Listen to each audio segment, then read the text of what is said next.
Hi everyone, we're going to order of operations with a couple of hard examples here. So order of operations is what we call PEMDAS. So parentheses, exponents, multiplying, dividing, adding, and subtracting. Just make sure for multiplying and dividing, we can go left to right and left to right for both of these. Oops, right to right, left to right. Okay, so looking at this problem, we've got a whole bunch of parentheses. We have these square brackets over here, and we've got the normal parentheses there. So we have to be very, very careful with how we start this problem. So let's start, of course, with parentheses. So this first set of parentheses tells us to then redo order of operations all over again. So we got to do PEMDAS inside this little bracket. And then tells us to look at, again, parentheses. So we've got to go all the way inside and look at this innermost parenthesis first and take care of that and work our way outward.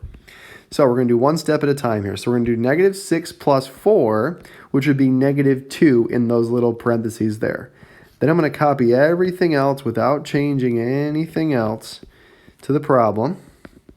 I'm going to copy everything else wherever it was. Okay, now we're still on parentheses, so now we're going to do the next parenthesis operation here, which is negative 4 divided by negative 2, which would be a positive 2.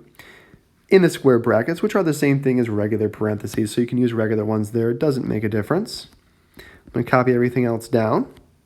Okay, now there's no more parentheses really to take care of because that's really multiplication here. So we're going to go next to the exponents. Negative 4 squared is negative 4 times itself, which we know should be a positive 16. So that's 16 for our exponents.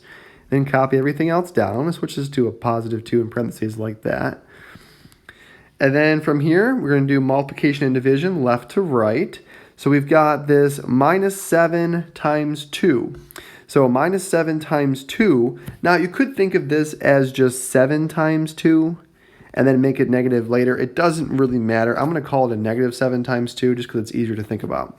So that would be a negative 14 times 2 with a 16 out front. Then from there, we still have more multiplication to do.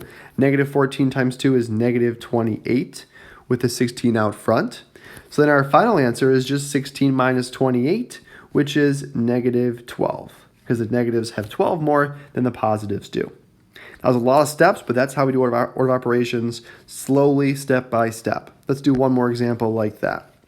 This one here looks super crazy. We've got lots and lots of parentheses here to take care of, so we've got to be very, very careful. Always look at the trapped parentheses. The first one you look at is the one that's the most trapped parentheses. So like this would be the first set of parentheses. Then we've got more on the inside here over here. And then we're going to kind of focus on this green section first and then work our way out to the rest of it. That'll be the easiest way to go about this problem. So everything else is going to stay where it is. So the negative 8 is still there and everything else will stay the same. Let's just do this part. Let me erase that for now. So inside these parentheses, we've got an exponent and we've got multiplication. So we're going to do our exponent first inside these parentheses. So 2 squared would be 4, and let's copy everything else down. So we got to be very careful to make sure we don't lose anything.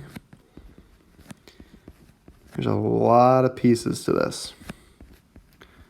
Okay, then from here, we got to still do parentheses. This parenthesis, the one we started with in green.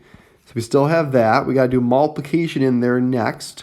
So negative 2 times negative 3 would be positive 6. So it's 4 plus 6 or minus the negative 6. That's the same thing. And then if we close all our parentheses here, minus that with a 7. It gets tricky to copy all these little pieces down correctly every time. Okay, still in our parentheses now. We've got 4 plus 6 to make that into 10. Let's try and get rid of some of these parentheses here. So that's just a minus 10 with the 7. 1 times negative 8 is still there. 2 plus that, and negative 8 minus that whole thing. Now we've got these parentheses to worry about, the bigger ones to worry about next. So let's do the operations inside there next. So we've got multiplication here. The rest is just adding and subtracting. So we got to do the multiplication first. 1 times negative 8 is, shocker, just negative 8. So negative 8 plus 7 minus 10, and a 2 in front, and a negative 8 minus that whole thing. Now we've got no more multiplication and division inside this parenthesis. We're going to just do adding and subtracting inside. So 2 minus 8 would be negative 6 plus 7 minus 10. And then negative 8 minus it on the front. And then keep going here. Negative 6 plus 7 would be 1 minus 10. And then we've got negative 8 minus that. So 1 minus 10 would be negative 9. So we've got negative 8 minus negative 9. And then minus a negative 9. You don't need these here. I was just kind of showing where the parentheses went. So minus a negative 9 becomes a plus. So negative 8 plus 9 is everyone's favorite number, 1. After all that work, the answer is a simple number 1. And that's how we do order of operations for very complicated looking problems.